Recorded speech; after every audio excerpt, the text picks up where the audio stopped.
నమస్తే welcome to prime time news నేను షీలా మహిళలు చిన్నారుల రక్షణకు తెలంగాణ ప్రభుత్వం అధిక ప్రాధాన్యత ఇస్తుంది అన్నారు CM Revanth Reddy voice for voice less conference కు హాజరైన సీఎం లైంగిక వేధింపుల నుంచి చిన్నారులకు రక్షణ కల్పించాల్సిన అవసరం ఉందని తెలిపారు అందుకోసం తెలంగాణ ప్రభుత్వం భరోసా ప్రాజెక్టు చేపట్టి న్యాయ సలహాలు వైద్య సాయం కౌన్సిలింగ్ అందిస్తున్నామన్నారు పోక్సో జువెనల్ చట్టాల అమలులో సమస్యలు ఉన్నాయని బాధితులకు హాని జరగకుండా చూడాల్సిన అవసరం ఉందని అన్నారు సోషల్ మీడియాను దుర్వినియోగం చేస్తూ పిల్లలపై దురాగతాలు చేసేవారిని కఠినంగా శిక్షించాలి అన్నారు CM Revanth The theme, Voice for the Voiceless, is very important for our society. I congratulate the Telangana Police and other organizers for holding this conference. We must put child survivors at the center of our legal and moral framework in fighting this heinous crime against humanity. We have to protect our children from sexual abuse at any cost and with all means. My government gives top priority to the protection of children and women. Telangana Bharosa project has 29 centers. It provides police support, legal aid, medical assistance and counseling in a friendly environment. Telangana pioneered child-friendly courts run by Hyderabad Bharosa Center. The goal is not just faster cases disposal, but total. CM Revanth పై మాజీ మంత్రి కేటీఆర్ ఘాటు వ్యాఖ్యలు చేశారు తెలంగాణను ఏటీఎంలా మార్చి కాంగ్రెస్ పెద్దలకు దోచిపెట్టి రేవంత్ పేసీఎంలా మారారంటూ ఎద్దేవా చేశారు రాష్ట్రంలో ఒక్క హామీ అమలు చేయకుండా బడ్జెట్ కు మించి 2 లక్షల కోట్లు అప్పులు చేశారన్నారు ఆ డబ్బులన్నీ ఢిల్లీకి టకీమని పంపిస్తున్నారని ఆరోపించారు కేటీఆర్ ఇక రాష్ట్రంలో నడుస్తుంది ప్రజా పాలన కాదు కోవట్టు పాలన అన్న కేటీఆర్ చంద్రబాబు కోవట్టుగా సీఎం రేవంత్ పనిచేస్తున్నారని సంచలన వ్యాఖ్యలు చేశారు ఆ తొట్టి గ్యాంగ్ మాత్రం బాగా భయంకరమైన దోపిడీ దండుపాలెం ముఠాలెక్క దోచుకునే పనులుంది వాళ్ళు మాత్రం సంతోషంగా ఉన్నారు బిల్డర్లను గోకుడు కాంట్రాక్టర్లను గీకుడు ఆ పనిలో మాత్రం ఫుల్ ఉన్నారు బిజీగా ఉన్నారు నేను ఒక్కటి అడుగుతున్నా బ్రదర్ ఒక్క కొత్త స్కీమ్ అమలు కాదు ఇచ్చిన ఒక్క మాట నెరవేరదు కానీ ఇప్పుడు అప్పు రాష్ట్ర ప్రభుత్వం యొక్క అప్పు 2 లక్షల కోట్లకు చేరుతుంది ఏడబోతున్నాయి పైసలన్నీ బడ్జెట్ కాకుండా 2 లక్షల కోట్ల అప్పు రైతు బంధు రాదు రుణమాఫీ సంపూర్ణంగా జరగదు మహిళలకు 2500 రాదు పెద్ద మనుషులకు పెన్షన్ 4000 రాదు ఒక ఇల్లు కట్టింది లేదు ఒక చెక్ డ్యామ్ కట్టింది లేదు ఒక చెరువు తవ్వింది లేదు ఒక ఇటుక పెట్టింది లేదు ఏడవుతున్నాయి పైసలన్నీ టకీమని చెప్పి ఢిల్లీలో మాత్రం రాహుల్ గాంధీ ఖాతాల ఖార్గే గారి ఖాతాల ప్రియాంక ఖాతాల కేసీ వేణుగోపాల్ ఖాతాల సీఎం గారు తెలంగాణను ఏటీఎంగా మార్చి అద్భుతంగా నడుపుతున్నాడు కొత్త బిల్డింగులు కడతా తెలంగాణలో 1 కోటి మంది మహిళలను కోటీశ్వరులను చేయాలి అనే సంకల్పంతో ప్రజాప్రభుత్వం పనిచేస్తోందని డిప్యూటీ సీఎం మల్లు భట్టి విక్రమార్క తెలిపారు అసెంబ్లీ నియోజకవర్గాల వారీగా సమావేశాన్ని నిర్వహించి మహిళా సంఘాలకు బ్యాంకుల ద్వారా ఆర్థిక తోడ్పాటు అందిస్తామన్నారు మహిళల ఆర్థిక అభ్యున్నతి కోసం వడ్డీ లేని రుణాలు అందించే బాధ్యత ప్రభుత్వం తీసుకుందని భట్టి విక్రమార్క వెల్లడించారు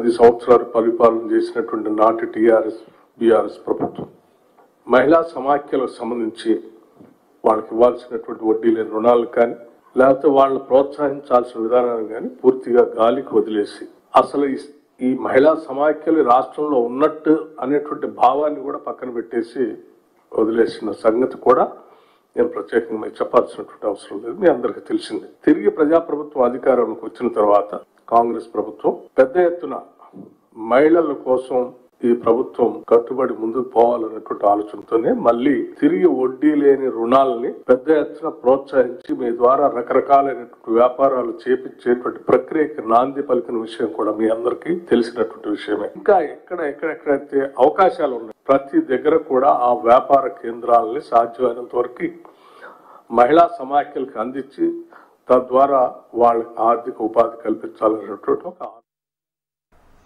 సీఎం రేవంత్ సవాల్పై బీఆర్ఎస్ వర్కింగ్ ప్రెసిడెంట్ కేటీఆర్ స్పందించారు తమ పార్టీ తరపున ముఖ్యమంత్రి సవాల్ను తాను స్వీకరిస్తున్నట్టు తెలిపారు సీఎంకు ప్రిపేర్ అవ్వడానికి 72 గంటల టైం ఇస్తున్నామన్న కేటీఆర్ చర్చ ఎక్కడ పెడతారో సీఎం డిసైడ్ చేస్తే రావడానికి సిద్ధమన్నారు లేదంటే ఈ నెల 8న ఉదయం 11 గంటలకు ప్రెస్ క్లబ్ లో చర్చకు తాము సిద్ధంగా ఉంటాం అక్కడికి రావాలని సీఎంకు ఛాలెంజ్ చేశారు కాకపోతే జగమెరిగిన సత్యాన్ని అర్థం చేసుకోలేని వాడిని చవట అంటారు నిజం తెలిసినా కూడా ఒప్పుకోనని రేవంత్ రెడ్డి అంటారు ముఖ్యమంత్రి ముచ్చటపడుతుండు కాబట్టి ఇప్పుడైనా ఎప్పుడైనా ఎక్కడైనా మేము రెడీ చర్చకు. నేను ముఖ్యమంత్రి గారు పేరు తీసుకొని మరీ పిలిచిండు. కేసీఆర్ వస్తాడా కేటీఆర్ వస్తాడా రాండ్రి అన్నాడు. నీకు కేసీఆర్ అంత లేదు కానీ మేము చాలు నీకు వస్తాం, మీరు ఎక్కడ పెడతారో పెట్టండి వస్తాం.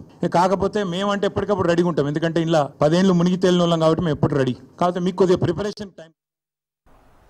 సీఎం రేవంత్ రెడ్డిని విమర్శించే అర్హత మాజీ మంత్రి కేటీఆర్ కు లేదని కాంగ్రెస్ వర్కింగ్ ప్రెసిడెంట్ జగ్గారెడ్డి అన్నారు. సీఎం రేవంత్ రెడ్డిని విమర్శించాలి అంటే ప్రతిపక్ష హోదా నుంచి కేసీఆర్ ను తప్పించి కేటీఆర్ తీసుకుని మాట్లాడాలని సూచించారు. రాజకీయాలపై అవగాహన లేని కేటీఆర్ పిచ్చి పిచ్చిగా మాట్లాడి పాపులర్ కావాలని భావిస్తున్నట్లు జగ్గారెడ్డి అభిప్రాయాన్ని వ్యక్తం చేశారు. ఎవరి రాజకీయ మూలాలు ఎక్కడో తెలుసుకుని కేటీఆర్ మాట్లాడితే మంచిదని జగ్గారెడ్డి సూచించారు.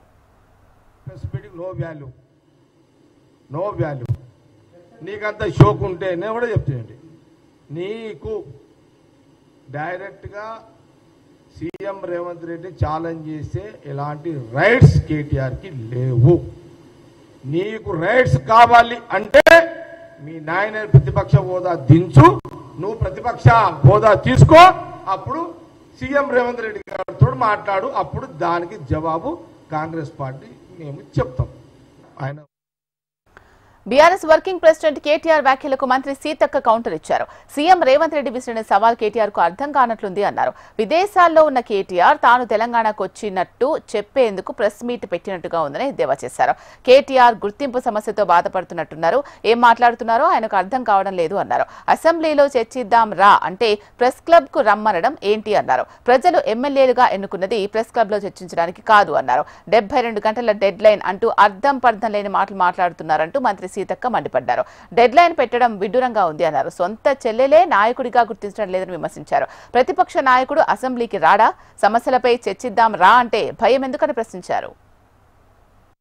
ప్రతిపక్ష నాయకుడిగా మరి 9.5 సంవత్సరాలు ముఖ్యమంత్రిగా చేసినటువంటి మాజీ ముఖ్యమంత్రి గారు రండి, ఎక్కడో ఉండి మాట్లాడడం కాదు, అసెంబ్లీకి రండి, లేఖ పెట్టండి, అసెంబ్లీ సమావేశపరుస్తామని మేమంటుంటే ఆయన డెడ్ లైన్ పెట్టినాం.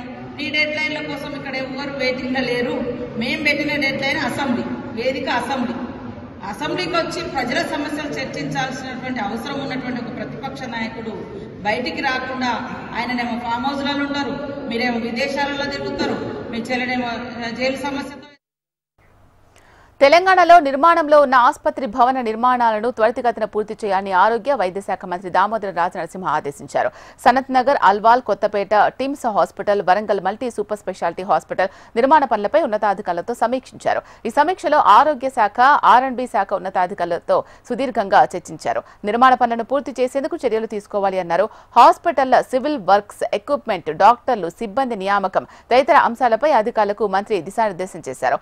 నిర్మాణంలో ఉన్న కొత్త హాస్పిటళ్లకు అధునాతన ఎక్విప్మెంట్ కొనుగోలు చేయాలని సూచించారు. కాంగ్రెస్ అవినీతి పాలనపై నేటి నుంచి ధర్మ యుద్ధం ప్రకటిస్తున్నామన్నారు తెలంగాణ బీజేపీ నూతన అధ్యక్షుడు రామచంద్రరావు. బీజేపీ రాష్ట్ర కార్యాలయంలో బాధ్యతలు చేపట్టిన రామచంద్రరావు కాంగ్రెస్ ప్రభుత్వంపై విమర్శలు గుప్పించారు. ప్రజలకు మోసపూరిత హామీలు ఇచ్చి దగా చేశారని మండిపడ్డారు. 100 సీట్లు సాధించే సత్తా కాంగ్రెస్ కు లేదని, రాబోయే ఎన్నికల్లో 100 సీట్లు గెలిచి అధికారంలోకి వచ్చేది బీజేపీయే అని స్పష్టం చేశారు. మల్లికార్జున ఖర్గే గారే గెలవలేకపోయారు. వారి ముందు మీరు వాగ్దానం చేస్తున్నారు. బహుశా మీరు నోరు స్లిప్ అయినట్టుంది. నోరు స్లిప్ అంటే సార్ ఖర్గే గారు వచ్చే రోజుల్లో 100 సీట్లు బీజేపీ గెలుస్తుంది, 15 సీట్లు ఎంపీ బీజేపీ గెలుస్తుందని చెప్పేసి మీరు చెప్పబోయి మీ నోరు జారి మీ కాంగ్రెస్ పార్టీ చెప్పినట్టుంది.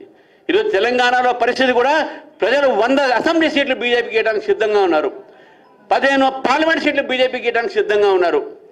మీకు రాబోయే రోజుల్లో తెలంగాణ నుంచి మీకు ప్రజలు మీకు ఇక్కడి నుంచి కాంగ్రెస్ ముక్త తెలంగాణ చేసేటందుకు సిద్ధంగా ఉన్నారు. మిత్రులారా, అబద్ధాలు ఆడి ప్రజలను దగా చేసి రాజా అధికారంలో రావడం అనేది ఇది పెద్ద గొప్పతనం కాదు. జీహెచ్ఎంసీ అధికారులపై కేంద్ర మంత్రి కిషన్ రెడ్డి ఆగ్రహం వ్యక్తం చేశారు. హైదరాబాద్ జూబ్లీహిల్స్ నియోజకవర్గం పరిధిలోని కృష్ణానగర్లో కిషన్ రెడ్డి పర్యటించారు. కమ్యూనిటీ హాల్ C బ్లాక్ లో ఇళ్ల ముందు మురుగు నీరు పారడంపై కిషన్ రెడ్డి అసహనం వ్యక్తం చేశారు. కొన్ని రోజులుగా ఇదే పరిస్థితి కొనసాగుతుందని అధికారుల దృష్టికి తీసుకెళ్లినా పట్టించుకోలేదని స్థానికులు కిషన్ రెడ్డి దృష్టికి తీసుకొచ్చారు. దీంతో ఆగ్రహం వ్యక్తం చేసిన కిషన్ రెడ్డి జీహెచ్ఎంసీ కమిషనర్తో ఫోన్లో మాట్లాడారు. అధికారుల తీరుపై ఆగ్రహాన్ని వ్యక్తం చేశారు.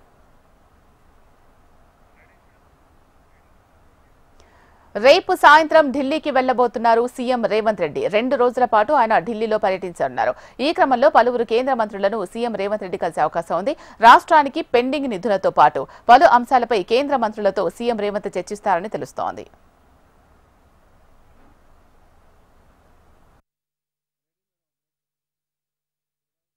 అమరావతి రాజధానిలో ఎకనామిక్ యాక్టివిటీకి అధికార యంత్రాంగం చర్యలు చేపట్టిందని పురపాలక శాఖ మంత్రి నారాయణ తెలిపారు. సిఆర్డీఏ సమావేశంలో కీలక అంశాలను చర్చించి సముచిత నిర్ణయం తీసుకున్నామన్నారు. ప్రభుత్వ కార్యాలయాలకు భవన నిర్మాణ పనులు త్వరితగతిన పూర్తి చేస్తున్నామని మంత్రి నారాయణ తెలిపారు. 2500 ఎకరాల్లో స్మార్ట్ సిటీ అభివృద్ధికి కార్యాచరణ ప్రణాళిక అమలు చేయబోతున్నామన్నారు. ప్రభుత్వ రంగ సంస్థలకు, ప్రైవేటు సంస్థల నిర్వహణకు, వైద్య సంస్థలకు భూ కేటాయింపుల నిర్ణయాన్ని సిఆర్డీఏ ఆమోదించిందని వెల్లడించారు. ఏదైతే అమరావతి క్యాపిటల్ సిటీ ఆ రోజు 34,000 ఎకరాలని రైతులు ఇచ్చారో ఆ 34,000 ఎకరాలు యాక్చువల్గా లేఅవుట్ డిజైన్స్ అన్నీ కంప్లీట్ చేయటం, దానికి సంబంధించి 14-19లోనే టెండర్లు పిలవటం, ఒక 9 నెలల పాటు వర్క్ జరిగింది. అప్పటికే 9,000 కోట్లు ఖర్చు పెట్టాం. అయితే ప్రభుత్వం మారటం వల్ల గత ప్రభుత్వం 3 ముక్కలు ఆటాడి అమరావతి రాజధాని పక్కన పడేసింది. అయితే ఈ ప్రభుత్వం వచ్చిన తర్వాత అనేక లీగల్ హర్డిల్స్ ఉంటే అవన్నీ కంప్లీట్ చేయడానికి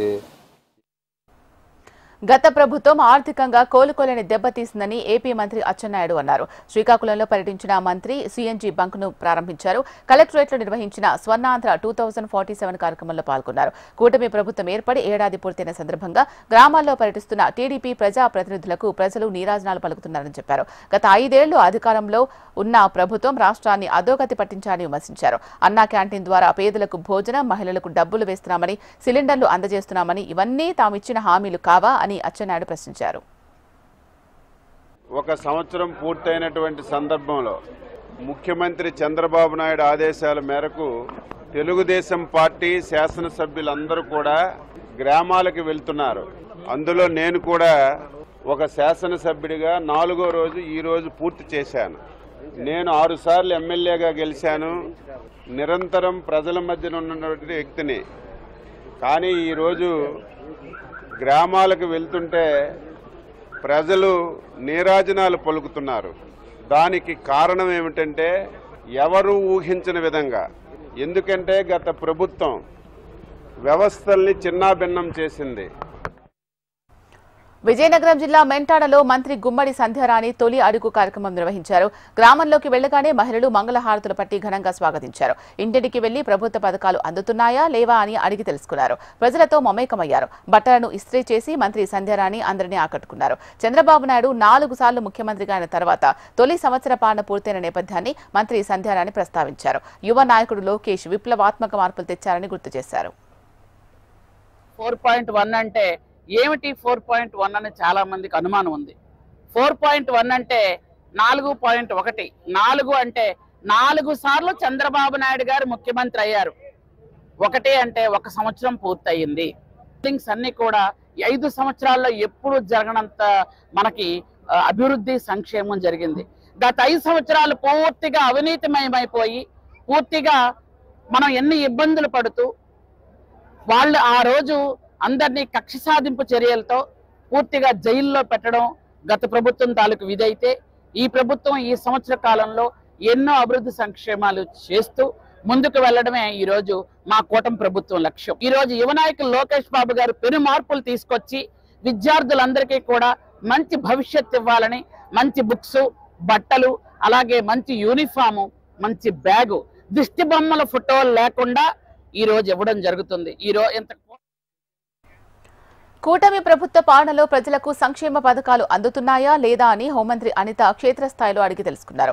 అనకాపల్లి జిల్లా ఎస్ రాయవరం మండలం ధర్మవరం గ్రామంలో తొలి అడుగు కార్యక్రమాన్ని నిర్వహించారు. ఇంటింటికి వెళ్లి ప్రభుత్వ పథకాల అమలు తీరుపై ప్రజాభిప్రాయాలను అడిగి తెలుసుకున్నారు. ప్రజలతో హోంమంత్రి అనిత మమేకమయ్యారు. గ్రామంలో ప్రజలు ఎదుర్కొంటున్న ఇబ్బందులను తెలుసుకుని పరిష్కరించేందుకు చర్యలు తీసుకున్నారు. త్వరలోనే మీ గ్రామానికి రోడ్లు, డ్రైనేజీలు నిర్మించే విధంగా కృషి చేస్తారని హామీ ఇచ్చారు. అనంతరం రోడ్డు ప్రమాదంలో తీవ్ర గాయాలైన ధర్మవరం గ్రామానికి చెందిన యువకుడు పల్లా అప్పలరాజును పరామర్శించి కుటుంబ సభ్యులకు ధైర్యం చెప్పారు. ఇటీవలే గుండె ఆపరేషన్ చేయించుకున్న కలిగట్ల సూర్యనారాయణను పరామర్శించారు. అమ్మమ్మ కోట ఏంటి అడగలే, లేకపోతే పలానా మా సీన్ కోట ఏంటి, మా అచ్చుత్ కోట ఏంటి, మన మీ సమస్యలు ఏమైనా ఉన్నాయా, మీరు ఎలా ఉన్నారు, మీకు సంక్షేమ కార్యక్రమాలు అన్నీ అందుతున్నాయా లేదా, మీ గ్రామం అభివృద్ధి పదంలో ముందుకెళ్తుందా లేదా, వీటన్నిటి గురించి అడిగి తెలుసుకోమని మీరందరూ కూడా మమ్మల్ని గెలిపించిన 1 సంవత్సరంలోనే పూర్తయిన సందర్భంగా మీ అందరి దగ్గరికి రావడం జరిగింది. పల్నాడు జిల్లా చిలకలూరిపేట ఏరియా ప్రభుత్వ వైద్యశాల ఆవరణలో నూతన భవన సముదాయానికి ఎంపీ లావు శ్రీకృష్ణదేవరాయలు ఎమ్మెల్యే ప్రతిపాటి పుల్లారావుతో కలిసి శంకుస్థాపన చేశారు. కూటమి ప్రభుత్వ పాలనలో ప్రజా సంక్షేమానికి పెద్దపీట వేస్తూ అభివృద్ధి కార్యక్రమాలను దశల వారీగా అమలు చేస్తున్నామన్నారు. శంకుస్థాపన కార్యక్రమానంతరం జిల్లా ఉన్నతాధికారులతో కలిసి సమీక్షించారు. చిలకలూరిపేట ఏరియా ఆసుపత్రిని అప్గ్రేడ్ చేసేందుకు ప్రయత్నిస్తామని ఎమ్మెల్యే ప్రతిపాటి పుల్లారావు తెలిపారు. ఆసుపత్రిని అన్ని విధాలుగా అభివృద్ధి చేస్తామని నర్సారావుపేట ఎంపీ లావు శ్రీకృష్ణదేవరాయలు భరోసా ఇచ్చారు. పొగాకు రైతుల్ని అధికారులు ఇబ్బంది పెడుతున్నట్లు ఫిర్యాదులు అందాయని, నష్టపోయిన రైతుల్ని ఎవరూ ఇబ్బంది పెట్టవద్దని ఎంపీ లావు శ్రీకృష్ణదేవరాయలు అధికారులకు విజ్ఞప్తి చేశారు.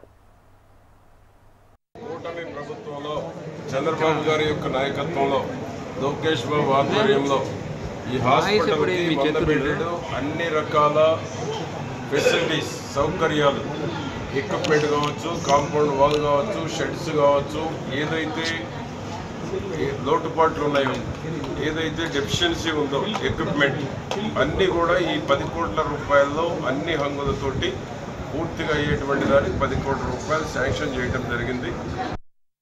దాదాపు అన్ని స్పెషాలిటీస్ కూడా ఇక్కడ అందుబాటులోకి వచ్చాయి. ఏదో 1-2 ఆఫ్థమాలజీ అటువంటివి తప్పించి ఎక్విప్మెంట్కి సంబంధించి కొన్ని స్కానర్స్ అవి కొన్ని డిపార్ట్మెంట్స్లో కావాల్సిన అవసరం ఉందని చెప్పి డాక్టర్స్ చెప్పడం జరిగింది. వాటిని కూడా తొందరలోనే ఇక్కడ తీసుకురావడానికి అన్ని ప్రయత్నాలు చేస్తాం. చిలుకూరుపేటకి సంబంధించి ఈ హాస్పిటల్ కేవలం ఈ ప్రాంతానికి, ఈ నియోజకవర్గానికి కాదు, ఈ 3-4 నియోజకవర్గాలకి కూడా. కూటమి ప్రభుత్వ పాలనలో వ్యవస్థలు నిర్వీర్యం అయ్యాయన్నారు మాజీ మంత్రి పేర్ని నాని. ప్రతి వారం వైసీపీ నేతలపై హత్యాయత్నాలు జరుగుతున్నాయని విమర్శించారు.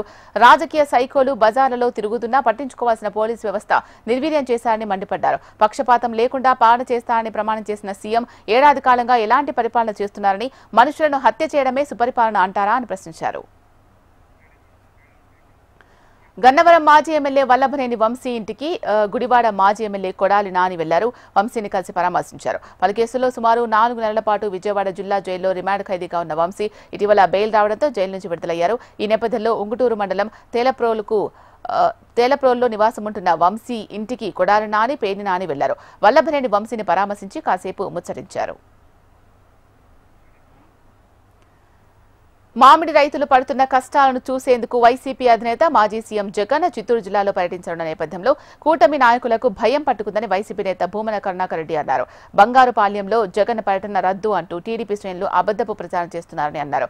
మామిడి రైతు నష్టాలు భరించలేక చెట్లు నరికివేస్తే మామిడి రైతును ఎర్రచందనం స్మగ్లర్ గా చూపిస్తూ రైతులతో చెలగాటమాడుతున్నారని అన్నారు. కూటమి ప్రభుత్వం మెడలు వంచడానికి జగన్ పర్యటించబోతున్నారని భూమన చెప్పారు. కూటమి పాలనలో ప్రజలు సంతోషంగా ఉన్నారని అనంతపురం ఎంపీ అంబికా లక్ష్మీనారాయణ అన్నారు. ఎమ్మెల్యే దగ్గుపాటి ప్రసాద్తో కలిసి అనంతపురంలో సుపరిపాలనలో తొలి అడుగు కార్యక్రమాన్ని నిర్వహించారు. ఇంటింటికి వెళ్లి ప్రజాపాలన తీరును అడిగి తెలుసుకున్నారు. ప్రజలు ఎదుర్కొంటున్న సమస్యలను తెలుసుకుని పరిష్కరిస్తామని భరోసా ఇచ్చారు. తల్లికి వందనం పథకానికి గ్రామీణ ప్రజల్లో మంచి స్పందన లభించిందని అనంతపురం ఎమ్మెల్యే దగ్గుపాటి ప్రసాద్ అభిప్రాయాన్ని వ్యక్తం చేశారు. ముఖ్యమంత్రి చంద్రబాబు నాయుడు ఉన్నత ఆశయంతో తలపెట్టిన P4 కార్యక్రమంలో దగ్గుబాటి ఫౌండేషన్ ద్వారా 25 కుటుంబాలను దత్తత తీసుకోవడానికి కూతురు ముందుకొచ్చిందని తెలిపారు. భవిష్యత్తులో కర్నూలును ఏ విధంగా అభివృద్ధి చేయాలి అనే అంశంపై స్వర్ణాంధ్ర విజన్ 2047కు సంబంధించి నాయకులు అధికారులతో మాట్లాడి నిర్ణయం తీసుకుంటామని మంత్రి టీజీ భరత్ తెలిపారు. కర్నూలు నగరపాలక సంస్థ కార్యాలయంలో P4 పథకం అమలుకు సంబంధించి అధికారులతో నాయకులతో మంత్రి టీజీ భరత్ సమావేశం నిర్వహించారు. సీఎం చంద్రబాబు ఆదేశాల మేరకు ప్రతి నియోజకవర్గాన్ని ఏ విధంగా అభివృద్ధి చేయాలో అధికారులతో సమావేశమై చర్యలు తీసుకుంటామని, కర్నూలు నియోజకవర్గానికి సంబంధించి అధికారులకు ఒక రిపోర్ట్ ఇచ్చామని, కర్నూలు ప్రజలకు తానిచ్చిన హామీలతో పాటు నియోజకవర్గం కూడా అభివృద్ధి బాటలో తీసుకెళ్తామని టీజీ భరత్ తెలిపారు. అనంతపురంలో జరిగిన జగన్నాథ రథయాత్రలో పాల్గొనేందుకు వచ్చిన సినీ నటుడు సుమన్ ఆసక్తికర వ్యాఖ్యలు చేశారు. వైసీపీ రాష్ట్ర కార్యదర్శి రమేష్ గౌడ్ ఇంట్లో మీడియాతో మాట్లాడుతూ చంద్రబాబును పొగడ్తలతో ప్రశంసించారు. రాష్ట్రానికి చంద్రబాబు పాలన అవసరమన్నారు. అమరావతిని అన్ని విధాలా అభివృద్ధి చేయడానికి కృషి చేస్తున్నారని చెప్పారు. తన తొలి రాజకీయ గురువు చంద్రబాబే అని, ఆయన చూసి సభల్లో ఏ విధంగా మాట్లాడారో నేర్చుకున్నారని చెప్పారు. చంద్రబాబు ఆహ్వానిస్తే మళ్లీ రాజకీయాల్లోకి రావాలని ఆసక్తిగా ఉందంటూ పొలిటికల్ ఎంట్రీపై క్లారిటీ ఇచ్చారు. కానీ ఇప్పుడు ఆ అవసరం లేదనుకుంటున్నారని సుమన్ చెప్పారు. చంద్రబాబు నాయుడు గారు నా గురువు. నేను ఏమాత్రం ఏదైనా పాలిటిక్స్ నేర్చుకున్నానంటే అది చంద్రబాబు నాయుడు వల్లనే. ఆయన అంటే ఆ క్యాన్వాసింగ్ టైంలో ఎలా మాట్లాడాలి, ఎక్కడ వెళ్ళాలి, ఏం చేయాలన్నారు. బాబు గారు అంటే నాకు చాలా అభిమానం, చెప్తున్నాను కదా. ఆయన చాలా మంచి అడ్మినిస్ట్రేటర్, ఎంత మంచి ఎక్స్పీరియన్స్ ఉన్న మనిషి. సో ముఖ్యంగా మన తెలుగు రాష్ట్రాలు, ఈ రాష్ట్రానికి ఆయన రావడం చాలా మంచిది. తొందరగా ఆయన అన్ని అభివృద్ధి చాలా పెండింగ్ ఉన్నాయి, అవన్నీ తొందరగా చేయాలి. ముఖ్యంగా యూత్కి అంటే ఎంప్లాయ్మెంట్ అనేది ఎప్పుడు ఇష్యూ అవుతుంది. ఆ ఎంప్లాయ్మెంట్ ప్రాబ్లమ్ సాల్వ్ అవ్వాలంటే ఇండస్ట్రీస్ చాలా రావాలి. సో తొందరగా అమరావతి డెవలప్ అవ్వాలి. అది అయితే ఆటోమేటిక్గా మీకు అదే మాదిరిగా అనంతపూర్ చాలా కొంచెం ఎప్పుడు బ్యాక్వర్డ్ ఏరియా కింద ఉంది. సో ఈ ఏరియాలో ఏంటంటే తొందరగా ఫ్యాక్టరీస్ కానీ అలాంటివి కానీ అన్నీ వస్తే ఆటోమేటిక్గా ఎంప్లాయ్మెంట్ వస్తుంది. మహారాష్ట్ర రాజకీయాల్లో ఆసక్తిని రేకెత్తించే సన్నివేశం చోటు చేసుకుంది. శివసేన యూబీటీ నేత ఉద్దవ్ ఠాక్రే, మహారాష్ట్ర నవ నిర్మాణ సేన రాజ్ ఠాక్రే దాదాపు 2 దశాబ్దాల తర్వాత చేతులు కలిపారు. ముంబై వేదికగా వాయిస్ ఆఫ్ మరాఠీ కార్యక్రమంలో అన్నదమ్ములు ఇద్దరు చేతులు కలిపారు. ఉద్దవ్ కలవడానికి దాదాపు 20 ఏళ్లు పట్టింది. బాలసాహెబ్ చెయ్యనిది, వేలాది మంది చెయ్యని పనిని దేవేంద్ర ఫడ్నవీస్ తో సాధ్యమైందంటూ రాజ్ ఠాక్రే వ్యాఖ్యానించారు. తాము తిరిగి సమావేశం కావడానికి ప్రభుత్వ విధానాలే కారణమని అర్థమొచ్చేలా వ్యాఖ్యానించారు. దీనిపై అదే స్థాయిలో వ్యంగ్యంగా స్పందించారు మహారాష్ట్ర ముఖ్యమంత్రి దేవేంద్ర ఫడ్నవీస్. అన్నదమ్ములు ఇద్దరమంటూ మళ్లీ కలవడానికి తానే కారణమంటూ రాజ్ ఠాక్రే క్రెడిట్ ఇచ్చినందుకు థ్యాంక్స్ చెప్పారు. గత కొద్ది కాలంగా ఆర్ఎస్ఎస్ ను టార్గెట్ చేస్తూ వస్తున్న కర్ణాటక మంత్రి ప్రియాంక్ ఖర్గే తాజాగా మరోసారి వివాదాస్పద వ్యాఖ్యలు చేశారు. ఇటీవల కాంగ్రెస్ కేంద్రంలో అధికారంలోకి వస్తే మరోసారి ఆర్ఎస్ఎస్ ను బ్యాన్ చేస్తామంటూ హాట్ కామెంట్స్ చేసిన ప్రియాంక్ తాజాగా సంఘ్ కొత్త భవనంపై వ్యాఖ్యలు చేశారు. ఆర్ఎస్ఎస్ 300 కోట్లతో నూతన భవనం నిర్మిస్తుందని, అన్ని నిధులు ఎక్కడివని ప్రశ్నించారు. ఆర్ఎస్ఎస్ కు అంత పెద్ద మొత్తంలో డబ్బులు ఇస్తున్నదెవరు అన్నారు. కేంద్రంలో కాంగ్రెస్ అధికారంలోకి రాగానే ముందుగా ఐటీ, ఈడీ ఆర్ఎస్ఎస్ పైనే దాడులు చేస్తాయంటూ వివాదాస్పదంగా మాట్లాడారు. అంతేకాదు జాతి పేరుతో సమాజాన్ని చీల్చాలని చూస్తున్న ఏ సంస్థను కాంగ్రెస్ ఉపేక్షించదని స్పష్టం చేశారు. యుక్రెయిన్లోని కీవ్ సహా 13 ప్రదేశాలు లక్ష్యంగా రష్యా అతిపెద్ద వైమానిక దాడి చేసింది. భారీగా క్షిపణులు, డ్రోన్లతో విరుచుకుపడింది. ఈ దాడిలో 23 మంది గాయపడ్డారు. తాజా దాడుల్లో కీవ్లోని పోలాండ్ దౌత్య కార్యాలయం దెబ్బతిన్నట్లు యుక్రెయిన్ వెల్లడించింది. పలు నివాస భవనాలు సైతం ధ్వంసమైనట్లు తెలిపింది. రష్యా 11 క్షిపణులను, 550 డ్రోన్లను తమపై ప్రయోగించిందని యుక్రెయిన్ పేర్కొంది. వీటిలో 270 డ్రోన్లను, 2 క్షిపణులు కూల్చివేసినట్లు వెల్లడించింది. ఇప్పటికే యుక్రెయిన్తో యుద్ధం ఆపే ప్రసక్తి లేదని అమెరికా అధ్యక్షుడు డొనాల్డ్ ట్రంప్నకు రష్యా అధ్యక్షుడు పుతిన్ స్పష్టం చేశారు. కాల్పుల విరమణకు రష్యా సిద్ధంగా లేదని తేల్చెప్పారు. ఆ వెంటనే రష్యా కీవ్పై మెరుపు దాడి చేసింది. సిగాచి పరిశ్రమ ప్రమాదంలో మృతుల సంఖ్య 40కి చేరింది. ప్రమాదంలో గాయపడి చికిత్స పొందుతున్న ఒక వ్యక్తి ధృవ ఆసుపత్రిలో కన్నుమూశాడు. దీంతో ఇప్పటి వరకు ఈ ప్రమాదంలో మరణించిన వారి సంఖ్య 40కి చేరింది. ఇప్పటి వరకు 34 మృతదేహాల అప్పగింత పూర్తవగా పటాన్చెరువు ఆసుపత్రిలో మార్చురీలో మరో 5 మృతదేహాలు ఉన్నాయి. డిఎన్ఏ మ్యాచ్ కాకపోవడంతో మార్చురీ దగ్గర కుటుంబ సభ్యులు పడిగాపులు కాస్తున్నారు. మరోవైపు 9 మంది ఆచూకీ ఇప్పటికీ తెలియలేదు. దాంతో రెస్క్యూ ఆపరేషన్ కొనసాగిస్తున్నారు. అమెరికాలోని టెక్సాస్ ను ఆకస్మిక వరదలు ముంచెత్తాయి. టెక్సాస్ హిల్ కంట్రీలో కుండపోత వానలు కురిశాయి. దాంతో ఒక్కసారిగా వరదలు బీభత్సం సృష్టించాయి. గ్వాడాలుపే నదిలోకి వరద నీరు భారీగా చేరుకోవడంతో నది ఉప్పొంగింది. హిల్ కంట్రీలో సమ్మర్ క్యాంప్ కొనసాగుతూ ఉండగా నదిలో వరద పెరిగిన కారణంగా అందులోని 23 మంది బాలికలు గల్లంతయ్యారు. వెంటనే రంగంలోకి దిగిన ప్రత్యేక బృందాలు బాలికల ఆచూకీ కోసం హెలికాప్టర్లతో గాలిస్తున్నాయి. ఇప్పటి వరకు దాదాపు 13 మృతదేహాలు లభ్యమవగా అందులో గల్లంతైన బాలికల డెడ్ బాడీలు కూడా ఉన్నట్లు సమాచారం. ఇక టెక్సాస్ హిల్ కంట్రీలో వరదలతో మొత్తం 24 మంది మృతి చెందినట్టు తెలుస్తోంది. భారత్ స్టార్ చెస్ ప్లేయర్, ప్రపంచ ఛాంపియన్ దొమ్మరాజు గుకేష్ మరోసారి సత్తా చాటాడు. చెస్ టూర్ జాగ్రెబ్ టోర్నీలో ర్యాపిడ్ విభాగంలో విజేతగా నిలిచాడు. 7-8 రౌండ్లలో అనీష్ గిరి, సారిచ్లతో డ్రా చేసుకున్న గుకేష్ చివరిదైన 9వ రౌండ్లో వెస్లీసోను ఓడించాడు. మొత్తం 18 పాయింట్లకు గాను 14 పాయింట్లతో అగ్రస్థానం సాధించి టైటిల్ను సొంతం చేసుకున్నాడు. టైటిల్ను నెగ్గే క్రమంలో ప్రపంచ నంబర్ 1 మాగ్నస్ కార్లసన్ను కూడా గుకేష్ ఓడించాడు. ఈ విజయం రాబోయే బ్లిడ్జ్ విభాగంలో అతనికి ఆత్మవిశ్వాసాన్నిస్తోంది. ర్యాపిడ్ బ్లిడ్జ్ విభాగాల్లో కలిపి లభించిన పాయింట్ల ఆధారంగా ఓవరాల్ గా విజేతను నిర్ణయిస్తారు. విశ్వనాథన్ ఆనంద్ తర్వాత భారతదేశానికి మరో ప్రపంచ ఛాంపియన్ కలిసిన గుకేష్ భారత చెస్కు ఒక సువర్ణ అధ్యాయాన్ని లిఖిస్తున్నారు. దేశీయ స్టాక్ మార్కెట్లలో ఘరానా మోసం వెలుగు చూస్తుంది. డెరివేటివ్స్ సెగ్మెంట్ లో పొజిషన్లను తీసుకోవడం ద్వారా స్టాక్ ఇండిసెస్ ను ఏమార్చి అమెరికాకు చెందిన జెన్ స్ట్రీట్ గ్రూప్ వేల కోట్ల రూపాయలను లాభాలను అక్రమంగా చేజిక్కించుకున్నట్లు తేలింది. దీంతో capital markets regulator SEBI securities మార్కెట్ల నుంచి జెన్ స్ట్రీట్ గ్రూప్ ను నిషేధించింది. ఈ స్కామ్ లో ఆప్షన్స్ లో డబ్బు పోగొట్టుకున్న మదుపుదారుల సంగతి ఏంటి అని మార్కెట్ నిపుణులు ప్రశ్నిస్తున్నారు. జెన్ స్ట్రీట్ పై సెబీ విధించిన దాదాపు 5,000 కోట్ల పెనాల్టీని ఆప్షన్స్ లో నష్టపోయిన సగటు ఇన్వెస్టర్లకు చెల్లించాలని మార్కెట్ నిపుణులు ప్రభు మాలంపాటి కోరారు. 8,000 crores ఒక కంపెనీ మీద పెనాల్టీ వేసింది. జైన్ స్ట్రీట్ యుఎస్ కంపెనీ, అది ఇండియన్ మార్కెట్ లో ఇండియన్ దలాల్ స్ట్రీట్ లో మ్యానిపులేషన్ చేసి సంపాదించారనే ఉద్దేశంతో వాళ్ళని మార్కెట్ నుంచి కూడా ఇక ట్రేడ్ చేయకుండా బ్యాన్ చేశారు. అంటే వాళ్ళు డిఫరెంట్ స్ట్రాటజీస్ పెట్టుకొని డిఫరెంట్ కంట్రీస్ లో ఉంటూ ఎక్కువ ఈ మ్యానిపులేషన్ చేస్తూ ఎక్కువ సంపాదించారు. అంటే స్టాక్ ఫ్యూచర్స్ లో ఏమో 7,280 crores లాస్ అయ్యారు. ఇండియన్ ఫ్యూచర్స్ లో ఇండెక్స్ ఫ్యూచర్స్ లో 190 crores, క్యాష్ లో 288 crores. అది నికరంగా పోంగా 36,000 crores మార్కెట్ నుంచి సంపాదించారు, ఇండియన్ మార్కెట్ దలాల్ స్ట్రీట్ నుంచి. అంటే సెబీ ఏమో ఇప్పుడు 4,843 crores ఫైన్ వేసింది. ఇవి ఇప్పటి వరకున్న అప్డేట్స్. చూస్తూనే ఉండండి హెచ్ఎం టీవీ. వార్త ఆగదు, నిజం దాగదు.